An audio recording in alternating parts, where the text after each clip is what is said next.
मैंने जल्दबाजी कर दी। ऐसे क्यों किया आपने? सच कहूँ तो हाल ही में आप बहुत ही जल्दबाजी करने लगे हो। मैं भी कुछ दिनों से देख रही हूँ, आप में तो धीरज ही नहीं रहा। बस कल का ही ले लीजिए, माँ जी कुछ बता ही रही थी, आपको वहाँ पहल करने की कोई जरूरत नहीं थी। बस कुछ क्षणों के लिए अपना धीरज खोने की वजह से देखा ना कितनी सारी मुसीबतें तुम्हारे चारों ओर आकर खड़ी हो गई। किसी भी बात में हमें बहुत धीरजवंत होना चाहिए। संयम रखे, धीरज और संयम के साथ बिना किसी हड़बड़ी के अपने काम कीजिए। हम जो काम करते हैं, प्रभु ने जो काम दिया है उसमें धीरज और सच्चाई के साथ काम करना चाहिए। अपने काम के द्वारा प्रभु के नाम की महिमा कीजिए।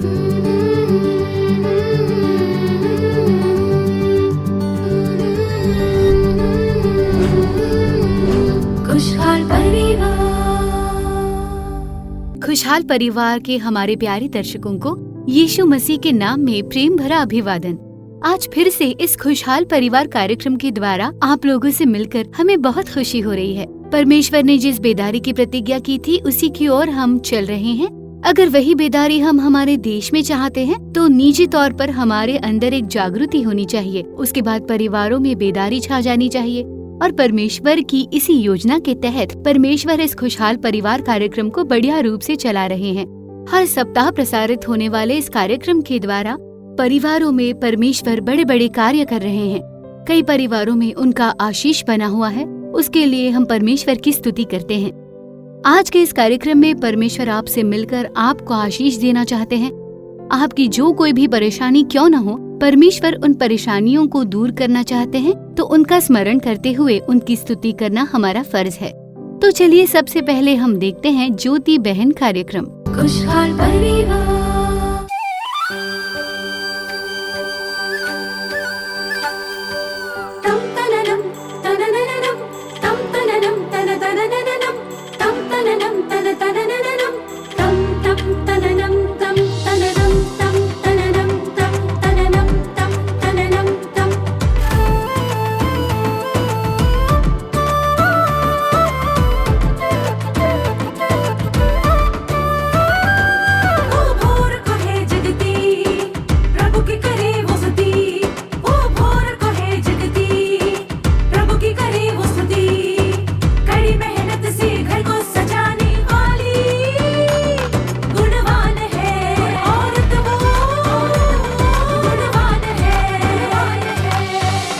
ज्योति बहन,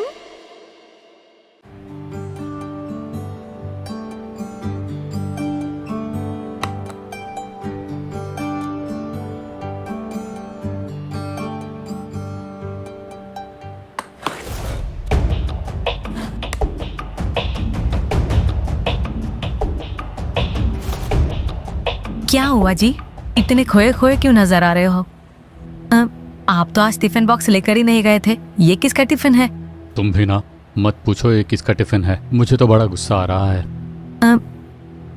पर हुआ क्या, कुछ तो बोलिए। मैं जब ऑफिस से लौट रहा था ना, तब कदीर ने फोन किया।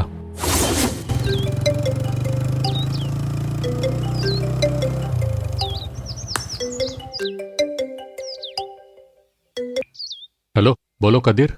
अरे गणेश, माफ करना, कल मेरी बेटी का जन्मदिन है और मैं केक खरीदना भूल गया। अपने ऑफिस के बगल में केक की दुकान है ना, वहाँ बढ़िया केक मिलता है और मैं अब घर पहुँच गया हूँ। तुम एक काम करो, मेरे लिए 1 किलो आइस केक और 10 पीस ब्लैक फॉरेस्ट ले आओगे प्लीज? हाँ बिल्कुल, मैं बस उस बेकरी के पास ही हूँ, ले आता हूँ। शुक्रिया दोस्त।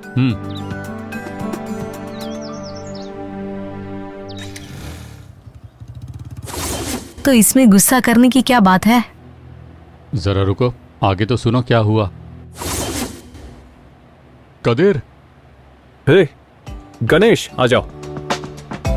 मुबारक हो। तुम्हारा बहुत शुक्रिया, मेरा काम आसान कर दिया तुमने। बैठो, बैठ जाओ। सुनती हो? हाँ बोलिए मेरा जी। फ्रेंड आया है, जरा कॉफी तो ले। हाँ अभी लाई।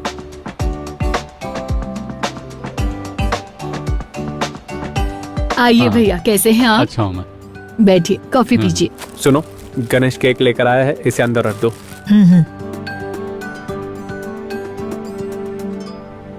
अरे अरे, आराम से कॉफी पियो, ऐसे भी क्या जल्दबाजी है।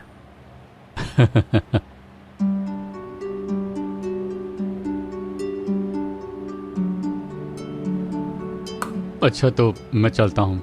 अरे बैठो तो, इतनी क्या जल्दी है? ठहरो, मैं अभी आया।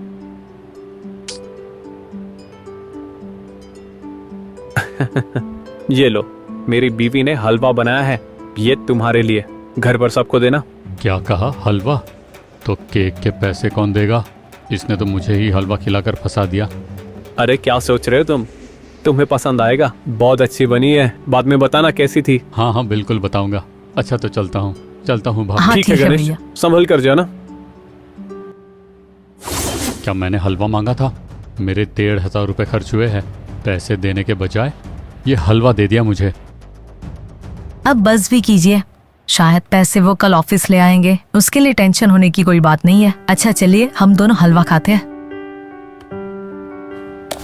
हाँ? अरे ये क्या है? इसके अंदर तो कोई चिट्ठी है। कैसी चिट्ठी? गणेश, मैं जानता हूँ कि तुमने जो केक लाया है उसके पैसे तुम स्वीकारोगे नहीं, और मेरी पत्नी के सामने मैं तुम्हें वो पैसे नहीं देना चाह रहा था, और उस समय मैं तुम्हें वो पैसे देकर तुम्हें शर्मिंदा नहीं करना चाह रहा था, इसीलिए पैसे टिफिन में रखे हैं, ले लेना। और भूलकर बाकी के पैसे मत ले आना, नहीं तो मुझे शर्मिंदा कर दोगे तुम।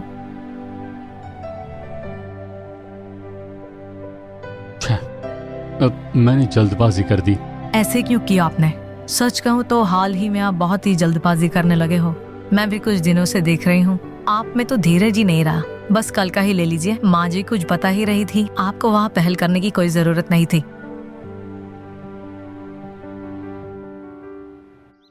सुनिए जी, क्यों ना हम एक बच्चा गोद ले लें? इतना क्या सोच रहे हो आप? क्या हुआ? आप कोई जवाब क्यों नहीं दे रहे हो? अचानक तुम्हें ये क्या हो गया है मालती? दरअसल हम कई सालों से इतना इंतजार कर रहे हैं, इसीलिए। देखो मालती, जल्दबाजी मत करो, कुछ दिन और धीरज रखते हैं। मुझ में और धीरज नहीं है, आप सिर्फ मेरी बात मान लीजिए और कुछ नहीं। देखो, कहीं जल्दबाजी में गलत फैसला मत ले लो। मैं तो कहूँगा थोड़ा और इंतजार करते हैं। जल्दबाजी मत कर दोस्त, थोड़ा धीरज रख, सोच समझ कर फैसला लेना। इसमें सोचने के लिए क्या है? मेरी बात सुन, नौकरी के बिना मैं कितना परेशान हूँ ये मैं ही जानता हूँ, और तुम हो कि अपनी अच्छी खासी नौकरी छोड़ने जा रहे हो। क्या मतलब है इसका? मतलब मुझे नौकरी पसंद और नहीं। नौकरी क्यों पसंद नहीं आपको? तनख्वाह कम है और समय बहुत लगता है, और तुमसे तो सिर्फ मैं रविवार को ही मिल पाता हूँ, और अभी तो संडे को भी काम पर बुलाने लगे। मैं तुम्हारी हालत समझ पा रहा हूँ, पर एक बात जान लो, जीवन में कभी भी जल्दबाजी मत करना, धीरज और संयम रखना। बड़े ज्ञानी जैसे बात करने तुम लगे हो। चाहे मेरा मजाक उड़ा लो, पर यही सच है सुरेश। आत्महत्या कोशिश करने के 1 हफ्ते के बाद मैं ज्योति दीदी से मिला था।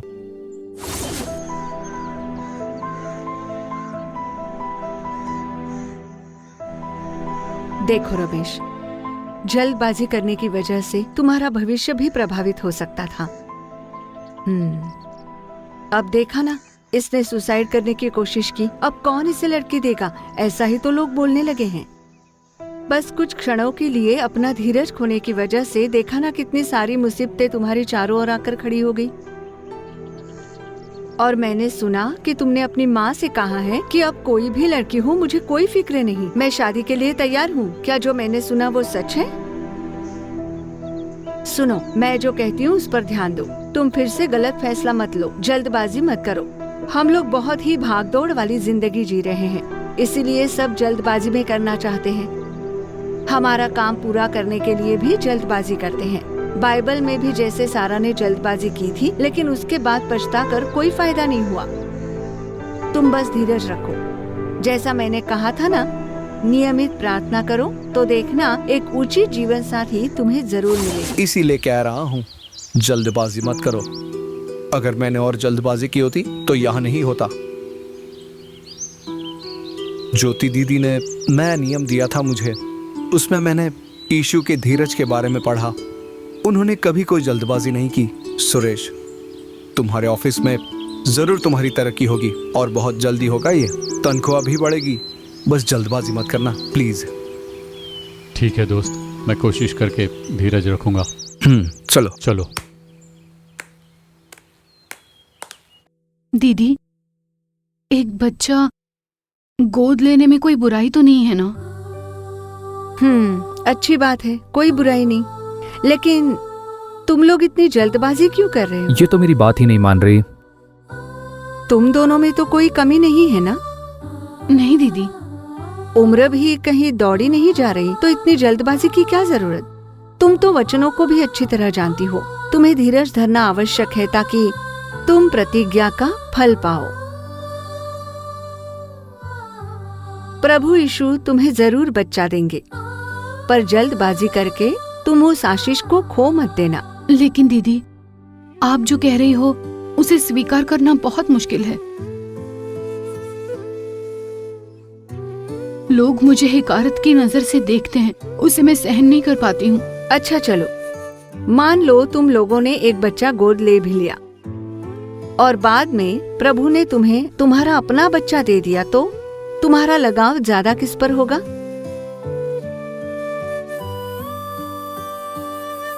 भजन संहिता 40 का 1 जानती हो ना क्या लिखा है? मैं धीरज से यहोवा की बाट जोहता रहा और उसने मेरी ओर झुककर मेरी दुहाई सुनी। तो जल्दबाजी मत करो। तुम्हारा जो कष्ट है, जो वेदना है, वो मैं अच्छी तरह जानती हूँ। पर फिर भी एक बहन की तरह मैं तो सिर्फ यही सलाह दूंगी कि धीरज रखो, कोई जल्दबाजी मत करो।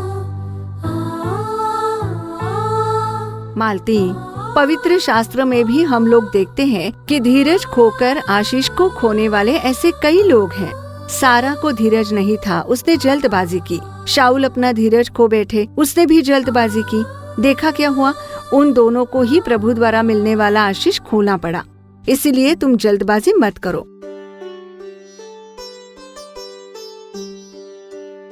तुम दोनों मिलकर प्रार्थना करना और फिर अपना निर्णय लेना, ठीक है ना?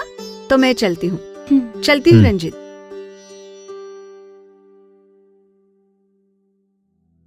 अच्छा सुनिए, मैं और इंतजार नहीं कर सकती, आपको मेरी बात माननी होगी। खुशहाल परिवार। तो आपने ज्योति बहन कार्यक्रम देखा। हम मानते हैं कि ये निश्चय ही आपके लिए आशीष रहा होगा। आगे आपके परिवार के आशीष के लिए परमेश्वर का संदेश देकर आपके लिए प्रार्थना करने के लिए बहन तैयार है। प्रार्थना के साथ संदेश सुनिए और परमेश्वर के आशीष को पा लीजिए।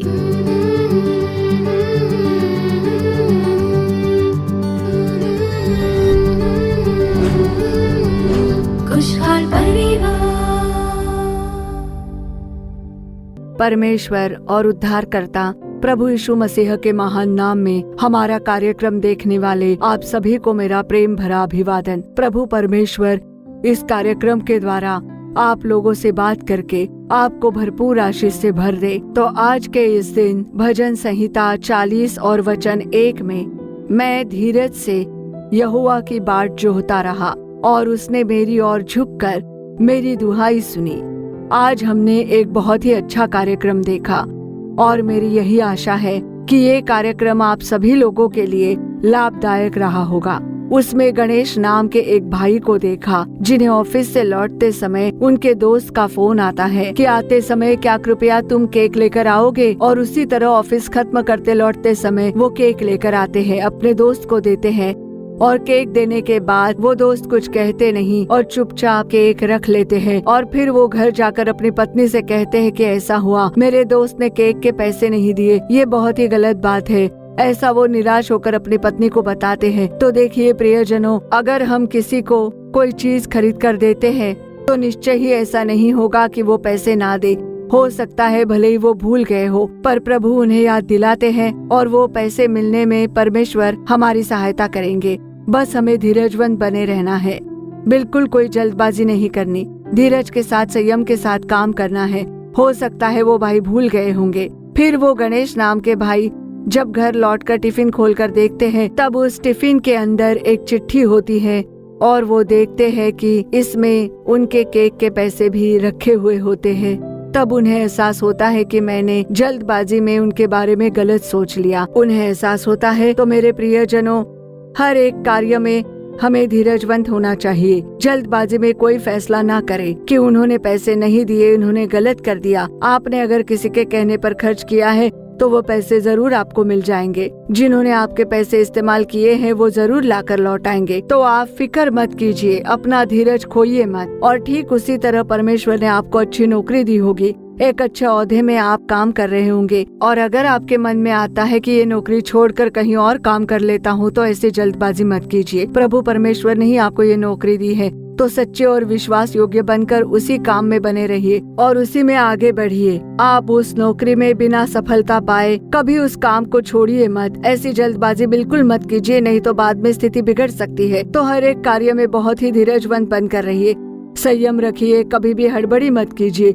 जल्दबाजी में कोई फैसला मत लीजिए। अगर हम कोई काम करते हैं तो उस नौकरी में हमें सच्चा और विश्वास योग्य बनकर काम करना चाहिए। वो काम करके परमेश्वर के नाम की महिमा करनी होगी। और उतना ही नहीं, जब प्रभु परमेश्वर विवाह संबंधी कार्यों में मार्गदर्शन करते हैं तो उसके अनुसार कीजिए। परमेश्वर निश्चय आपको उचित जीवन साथी देंगे, प्रभु जरूर देंगे। तो आप प्रार्थना करें। माता पिता को अपने बच्चों की भविष्य के लिए प्रार्थना करनी चाहिए। युवा भाई और युवा बहनें भी अपने भविष्य के लिए परमेश्वर से प्रार्थना करना, उचित जीवन साथी देने के लिए प्रार्थना करें। किसी भी बात में बिल्कुल भी जल्दबाजी ना करें।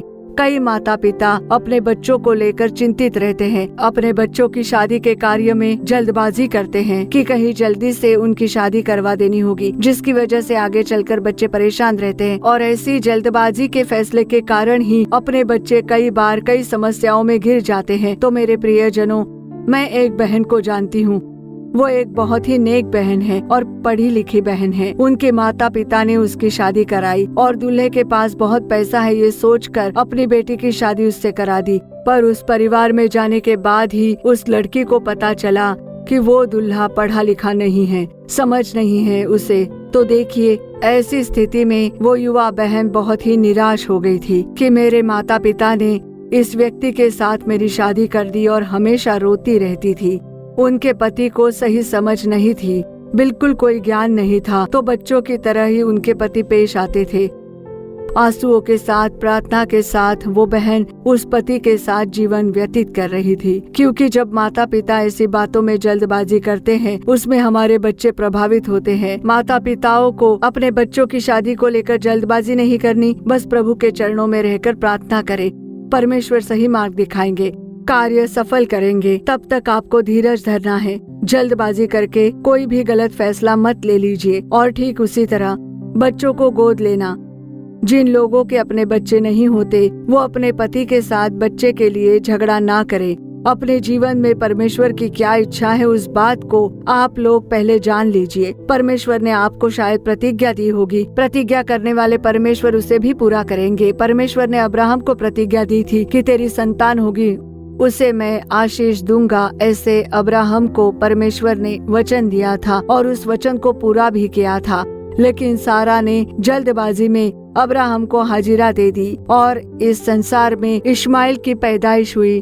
तो प्रियजनों, जल्दबाजी ना करें। बच्चों के मामले में भी कुछ परिवार में जल्दी बच्चे हो जाते हैं और कुछ परिवार में भले ही कुछ साल लग जाए, कुछ देर के बाद बच्चे जरूर पैदा होते हैं। प्रभु की इच्छा पूरी होगी। प्रभु आपको आशीष देंगे, आपको बच्चे देंगे। जल्दबाजी करके फैसला मत लीजिए कि हम लोग बच्चा गोद ले लेंगे। ऐसा अगर आप अपने पति को कहते हो और पति उसके लिए मना करते हैं, तो उसका कोई मतलब नहीं होता। बस आप लोगों के बीच झगड़े होंगे और अपनी शांति खो बैठोगे। तो जब आप प्रार्थना करोगे तो परमेश्वर आपको संतान देंगे और आशीष से भरेंगे। मैं एक बहन को जानती हूँ, कई सालों से उनकी संतान नहीं थी, पर कहीं से वो एक बच्चा ले आई और उसका पालन पोषण करने लगी। नाके की प्रार्थना में वो उस बच्चे को ले आती थी, पर जैसे जैसे वो बच्चा बड़ा हो रहा था, तब पता चला कि उसकी आंखों में कोई तकलीफ थी, वो बच्चा देख नहीं पाता था। फिर वो बहुत रोई। तो मेरे प्रियजनों, जल्दबाजी में आप कोई फैसला मत लीजिए। धीरज रखिए और जैसे प्रभु यीशु ने धीरज के साथ अपना काम किया वैसे ही हमें अपने परिवार में धीरज रखना होगा और समझ के साथ हमारे काम करने होंगे। जब हम वैसा करते हैं तो प्रभु हमारे परिवार को आशीष देंगे, हमारे पारिवारिक जीवन को आशीष देंगे, हमारे परिवार को बढ़ाएंगे। प्रभु हमें अच्छा परिवार देकर आशीष देंगे, बच्चों के वैवाहिक जीवन को आशीष देंगे। प्रभु परमेश्वर आपके जीवन में चमत्कार करेंगे। चलिए प्रार्थना करें। प्यारे स्वर्ग के पिता, आपको धन्यवाद देते हैं पिता, आपको धन्यवाद देते हैं, आपकी स्तुति करते हैं पिता। इस अच्छे कार्यक्रम के लिए आपका धन्यवाद करते हैं पिता। आपने आज का जो संदेश दिया है उसके लिए आपका धन्यवाद। अपने वचन के द्वारा इस कार्यक्रम को देखने वाले हर एक बच्चे के साथ आप बात कीजिए, पवित्र आत्मा कार्य करने दे। जिन बच्चों की नौकरी नहीं है उनके लिए नौकरी के नए मार्ग खोलने के लिए प्रार्थना करते हैं। उचित नौकरी देकर अपने बच्चों को आशीष दीजिए, ऊंचे ओहदे पर रखकर अपने बच्चों को आशीष दीजिए। जो बच्चे शादी की प्रतीक्षा कर रहे हैं उनके लिए उचित जीवन साथी चुनकर दीजिए प्रभु। उनकी पढ़ाई के अनुसार ही उन्हें एक उचित जीवन साथी चुनकर दीजिए। सही समय पर जीवन साथी प्रदान करें। आप ऐसा कर रहे हो उसके लिए आपका धन्यवाद करते हैं परमेश्वर। जिन परिवार में संतान नहीं है उन बच्चों पर आप कृपा कीजिए प्रभु। आप तरस खाइए परमेश्वर। हन्ना पर आपने कृपा की थी, हन्ना के गर्भ को आपने आशीष दिया था। वो परमेश्वर हो, आप अपने बच्चों के गर्भ को स्पर्श कीजिए। संतान प्राप्ति के विरुद्ध कार्य करने वाले हर एक दुष्ट शक्ति का सामर्थ्य नाश हो जाए। यीशु मसीह के नाम में वो दुष्ट सामर्थ्य नाश हो जाए। गर्भ का फल प्रदान करे, गर्भ के फल को आशीष दीजिए। बच्चों के मन की इच्छा पूरी कीजिए, उनके शोक आनंद में बदल दीजिए परमेश्वर। इस कार्यक्रम को देख रहे हर एक लोगों के जीवन में आप आशीष प्रदान कीजिए। परिवारों में आशीष बना रहे, पारिवारिक जीवन में शांति और समाधान भरा रहे। आप ऐसा कर रहे हो इसके लिए आपका धन्यवाद प्रभु। यीशु के नाम में प्रार्थना करते हैं हमारे अच्छे पिता, आमीन आमीन। तो मेरे प्रियजनों, किसी भी कार्य में हमें बिल्कुल जल्दबाजी नहीं करनी चाहिए। धीरज रखिए। जब परमेश्वर की उपस्थिति में हम लोग प्रार्थना करते हैं तो परमेश्वर बेस्ट चीजें हमें देंगे। अपने बच्चों की शादी, नौकरी के कार्य, उनकी संतान प्राप्ति, पारिवारिक जीवन, हर एक कार्य परमेश्वर संभाल लेंगे। हमें तो बस धीरज के साथ काम करना होगा, संयम के साथ काम करना होगा। जल्दबाजी नहीं करनी चाहिए। जब प्रभु की उपस्थिति में हम प्रार्थना करते हैं तो प्रभु परमेश्वर हमारे जीवन में चमत्कार करेंगे और आशीष प्रदान करेंगे। आमीन आमीन। खुशहाल परिवार। तो प्रियजनों, हमारी आशा है कि आज का ये कार्यक्रम आपके लिए आशीष रहा होगा। आपने जो भलाई पाई है और आशीष पाया है उसके बारे में हमें बताइए। आपकी जो भी प्रार्थना विनती है उसे हमें जरूर बताइए। ईमेल के द्वारा या चिट्ठी के द्वारा आप हमें बता सकते हो। आप लोगों के लिए प्रार्थना करने और सलाह देने के लिए भाई मोहन सी लाजरस और परमेश्वर के दास बिल्कुल तैयार है। हमारे Jesus redeem social media platform में हमारे दूसरे कार्यक्रमों से विशेष करके आओ प्रार्थना करे कार्यक्रम से जुड़ना मत भूलिए। फिर अगले कार्यक्रम में आपसे दोबारा मुलाकात होगी। तब तक प्रभु की कृपा आपके संग बनी रहे। For further details and prayer support, contact Jesus Redeems Ministries, Nalamavadi, Thoothukudi District, 628-211. Our phone number 04639 353535. info@jesusredeems.org. Our website www.jesusredeems.com. God bless you.